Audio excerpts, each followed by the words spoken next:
They call him Big Daddy. Rehoboth native Jerry Cadorette. One look at him and you know how he got that nickname. A massively strong individual who has dominated the professional arm wrestling scene for decades. He's beaten practically everyone, not just Casey Cans, everyone he's ever faced nationally and internationally. You did see that was both of my arms. Yeah, that's cheating. He's laughing and just toying around. Yeah, he's taken some time off, and he was actually dropped from the rankings for a period of time. But he is looking again now to be the undisputed world champ.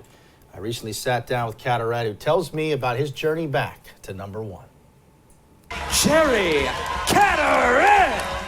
Big Daddy is back on the big stage once again. The Rehoboth native, one of the most recognizable faces in the sport of competitive arm wrestling. Jerry Cadorette.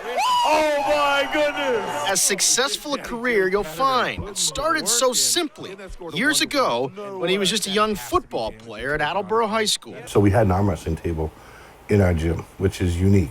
His athletic director at the time, an arm wrestling enthusiast, setting up a meet with all the high school athletes. A meet Jerry thought surely he'd win. And I got beat by, I think, everyone. I think the cheerleaders were taking their turns beating me. It only fueled his motivation, though. Now I'm naturally learning this and getting better at it.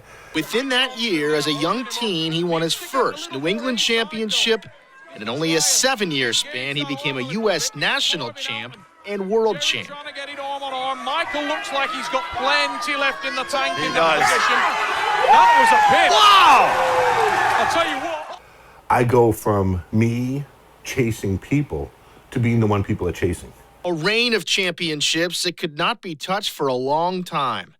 But then, I was off for almost 2 years. a back injury, a family, maintaining a full-time job, and then the COVID pandemic. Arm wrestling took a back seat for Jerry.